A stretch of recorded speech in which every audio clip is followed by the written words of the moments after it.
Okay. Good morning, Internet land.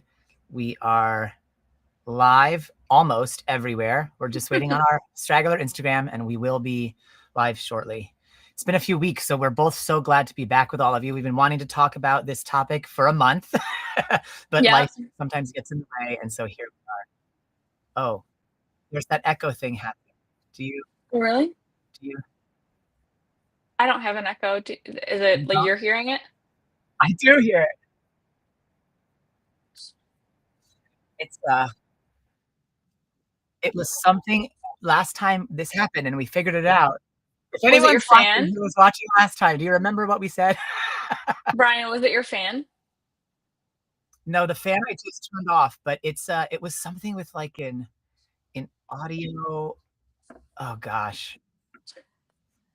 So sorry everybody with our technical Yeah, maybe we should rename this podcast something about like figuring it out as we go. figuring it out as we go. Yeah, let me just go to sound. Okay. Um, no, that oh, Would you like hello? me to? Yeah, okay. Oh my goodness. Uh wow. uh okay. This is what we get for taking 3 weeks off. Now we have to figure it all out over again. That's okay. Um Yikes. Okay, I guess if you can't hear it, we can hope that nobody else can hear it, and we can just try to move Yeah. forward. What do you think? Okay. Yeah, we can try. Is it distracting enough that you won't be able to I talk? figured it out. Oh, you It's did? yes, it's Instagram again. I knew it was something with Instagram. Okay, so everybody, Instagram needs to be muted when when we come on, and when it's not, I hear the delay coming through Instagram because it's like on the screen right here. So if anyone ever remembers that for the future when I am a dodo bird and do this again in I'll three write it weeks, down. yeah, amazing. Thanks, I'll Mel. write it Um, down. It'll be fine. okay, so we're just gonna take a 2-second Yeah. pause, and we're gonna pretend none of that happened, and we're gonna edit it out of the podcast version. And here we go. Okay. Okay, ready? So, good morning, everybody, and welcome back to episode 13 of DIY Wellness, the show for people taking personal growth into their own hands. Morgan's going to introduce the Yeah, discussion for us today. yeah. Yeah, so on this show, we're just exploring different strategies for improving quality of life and well-being. And on each episode, Brian and I explain and experiment with different ideas or approaches for improving quality of life. So our hope is that when you listen to our conversation, you take what you like and apply it to your own life. And then if there's anything that doesn't resonate or you don't like, then you toss it in the garbage. So, Brian, how are you taking personal growth into your own hands this week? Well, I'm so glad you asked. I am taking personal growth into my own hands by really practicing keeping my cool. And that means like basically non-reaction, trying not to react. And so we're going to talk today about how that looks, how to put that into practice. Specifically, we're going to talk about why non-reaction is a good strategy and what exactly it is that we mean by non-reaction. Then we're going to get into a little bit more about how non-reaction is actually a power move, like why it's so powerful. And throughout the discussion, we'll give you guys some stories and some examples to really bring this idea home of what it means not to react, specifically because it is very countercultural, and reacting is something that, whether inadvertently or deliberately, we are taught over and over and over by our culture. Stand up for yourself, like get in there, like all of that stuff. And sometimes that's exactly what needs to happen. That's why we have a whole episode on self-advocacy. And other times that's a trap. And so that's what we're going to talk about today.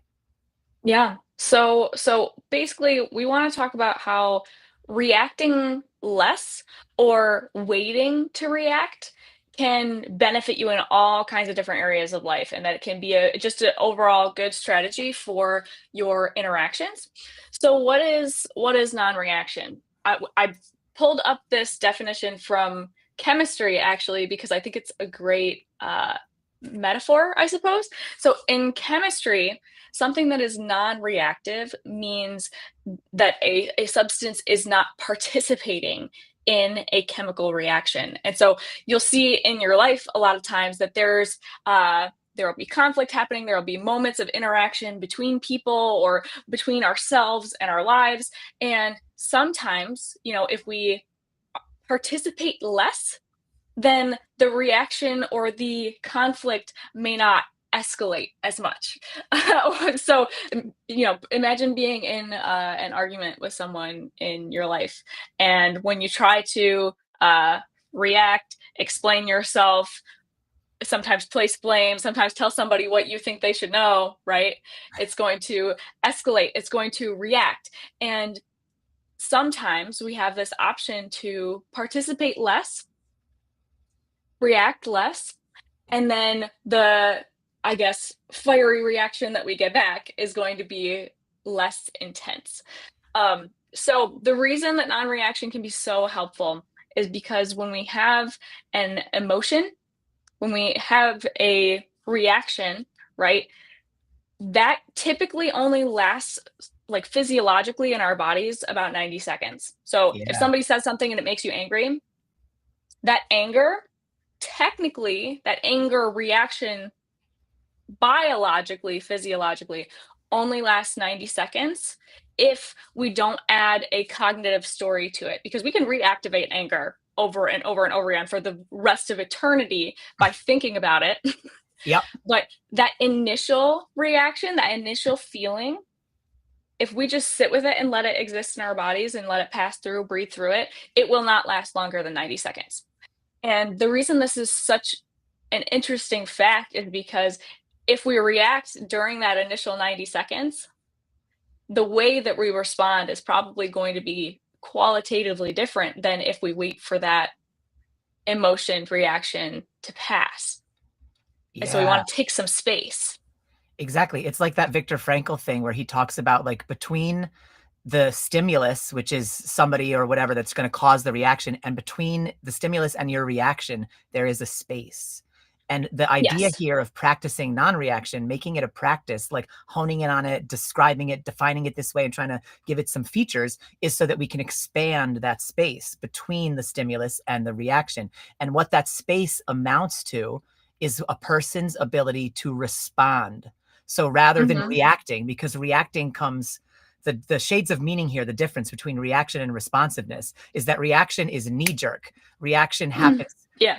it's about participating, but it happens in a sense without your conscious participation. But your unconscious participation is right there. You're on autopilot, you're reacting. Yeah. Responding, on the other hand, is in that space. You stop, you think, you can bring everything about who you are to bear on your response. When you're reacting, what you're bringing to bear is your emotional knee jerk reaction in the moment.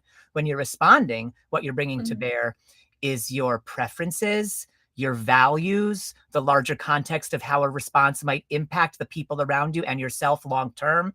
You can't bring any of that valuable information to bear from a place of reaction, but you can from a place of responsiveness. So that's a Mhm. big part of why this is such a powerful, powerful strategy.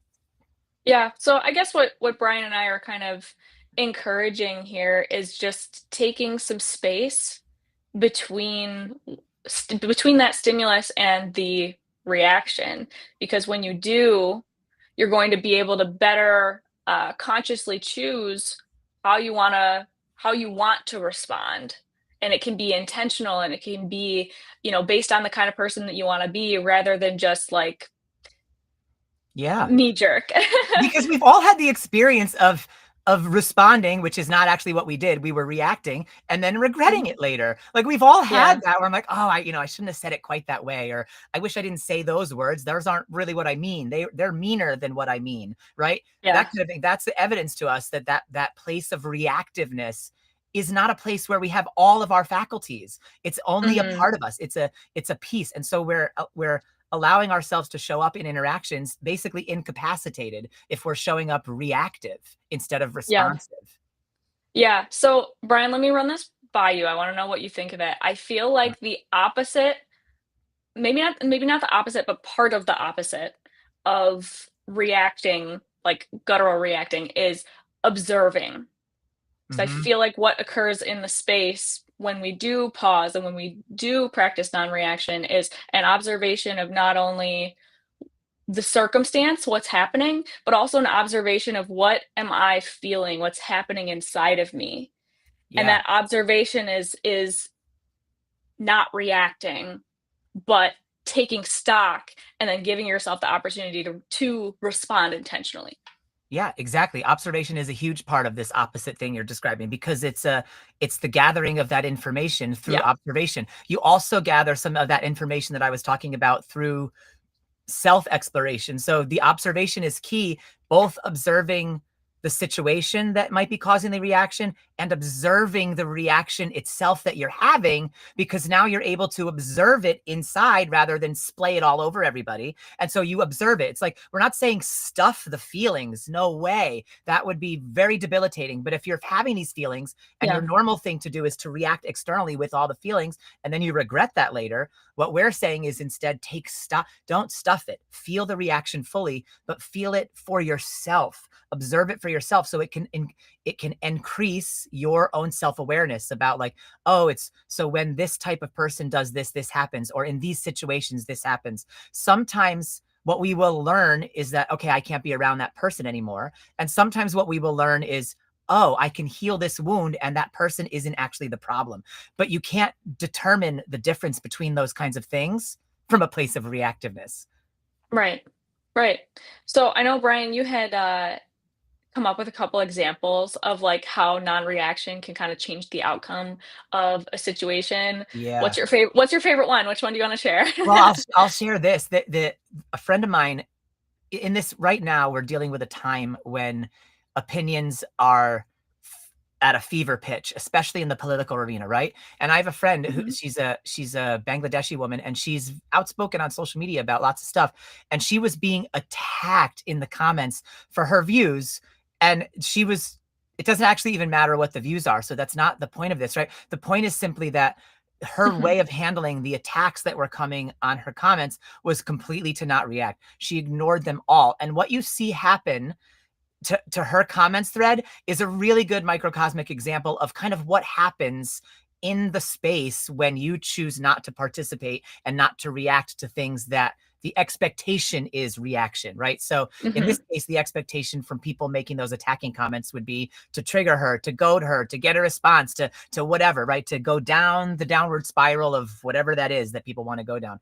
But it's toxic. And my friend knew that, and she knew that about herself, that she didn't want to go down this spiral. So she just chose to not participate and not react. But here's what happened, and this is the most interesting part, is that the attacks became they like escalated to this crescendo, this feverish. It was like they became so much bigger and people were becoming meaner and flailing, and they started doing it on other social networks, and they tried to blow up her phone. Like it became ridiculous. You know what I mean? Like those are boundary violations too. But she just threw it Yeah. all non-reaction, non-reaction, non-reaction. And then it completely fizzled out. I mean, zero. Like it went from Yeah. attack, attack, attack to zero. That's because that type of energy, whether the people doing the attacking know it or not, because the self-awareness may not be there, but that energy needs the response to keep going. And so if you're not responding to that energy, because it needs the response, will move on and it will find somebody else, which is why Yeah. it's such a powerful thing to do. If you can hold it in, the not react outwardly, you allow yourself the ability to sort of like be like Teflon to Yeah. these kind of things that want reactions, because those things aren't having any fun with you because you're not reacting, and so they'll move on, right? That's like the key thing here, to realize this is why non-reaction can be so powerful, because it's Mhm. and it's hard. This is the thing I wanted to mention too. It's like it wasn't easy for my friend to just sit there silently while being attacked. So we're not saying like this is the easiest thing in the world, but think of the alternatives. It's like, so when you're being attacked, easy doesn't enter into it. There's no easy, so you're being attacked. So Yeah. forget easy. So it's It like just of sucks. all the, yeah, easy doesn't enter in. So of all the solutions in front of you, what's going to be the most useful, the most effective, the most superior? It's going to be more fun to react. Our ego is going to want to react, but for our lives, for our own healing, for the effectiveness of us staying on track and not having brain fog and getting distracted by verbally violent whatevers, we can choose to not react. So neither one is easy, but one is really helpful to us, and one is also hard but damaging. So you can choose hard but building up, or hard but damaging in a situation like this. So it's not about easy, it's about which hard is better hard. Yeah. Yeah. Well, thanks for sharing that example. Yeah. Yeah, my pleasure. So one last thing, I'll just want to say this because it's like a parable and it kind of brings it home. It's from the Tao Te Ching, which is like a ancient wisdom text written by this guy named Lao Tzu, which stands for happy child or something. And it's just an I ancient didn't know that. master. Yeah. This ancient master and his buddy were walking, and this is called the practice of Wu Wei. And somebody had said something like really evil and insulting, and the master didn't react. And then the disciple was like, how should I react when people talk evil about me? And the master Mhm. said, imagine someone gives you a gift and you refuse to take it. Where is the gift? And the disciple said, it's in the giver's hands. And so the Ooh. master was like, exactly. So you have a choice. You can choose to accept the gift, i.e., react, or you can leave it with the giver, i.e., don't react. And Yeah. this is lines up with something the Toltecs say, which is that whenever you don't accept the emotional poison being given to you by somebody else, the emotional poison returns to the giver and then they have to deal with it. So this is why, and that makes sense to me. Like, these are metaphysical principles. We can't prove them with science, but like looking at the way that my friend's Facebook posts went down, right? It's like truly the onslaught completely fell away because those people, the givers, they had their hands full with all of their own Yeah. poison at this point. So they had to just stop and deal with that and move on. Yeah. This reminds me of a time when somebody who used to like bully me and bully some of my friends like called me to, you know, tell me what they thought about me or whatever. And by that point I had really like gotten over all the attacks that this person were throwing, because I recognized it as a them problem and not a me problem. And so this person literally called me to tell me what I should do to be like to be better or whatever. And oh, like they're saying like I'm such a good person, they're saying this about themselves and blah blah blah, basically gaslighting me that they never bullied me, right? Wow. And I heard myself because I didn't internalize any of it. I heard myself laugh, like, Mm, as they're just, like, casting all these, basically insults at me, and I yeah. hear myself audibly laugh because I didn't have any other, reaction. So I think of that as a non-reaction, and when I just, like when this person heard me laughing on the other side of the phone, they just hung up, and it went away. Yes, exactly. Because you gave them no power anymore. Yeah, it's all of that person's, uh, offensive or, like, attacky words, they stayed in their hands because I Yes. didn't let it land on me. And And all then of they the just had to associated go. energy. Yeah, Yeah. so they had then they felt bad and they had to leave. Yeah, exactly. They probably actually got a headache or something because like the negativity, it's physiological too. So like, don't go be negative, guys. You know what I mean? And if someone's being negative at you, resist Yeah, the urge to react because then they're going to have to deal with yeah, it all themselves. yeah, yeah, and Yeah. otherwise, that negativity lands on you, and then you have to deal with it. Just send it Yeah. back. Just let them keep it. Don't Yeah. accept the gift. Exactly. You're not even sending it back. You just don't accept. Just Oh, don't you don't accept. accept, and then they're just left holding this, Yeah. like, blob of, like, Yeah. disgusting goo, and then they have to deal with it. Hope you kept the receipt for your toxicity because I'm not taking it. I Yeah. think that's a good place to wrap up. Thank you so much, Brian. I think this was such a fun topic to talk about, and Yeah. we'll see everybody not next week, but the week afterwards, because I'm Two going to be weeks. out of town for a little bit. Right on. Yeah. So if you have any stories about this or experiences with this, or you practice with this and you want to share with us, please let us know in the comments how it goes. If you have questions about how to implement it, let us know that too. We are all ears. Hmm. So until Yeah. next week, keep taking personal growth into your own hands. Bye, everybody.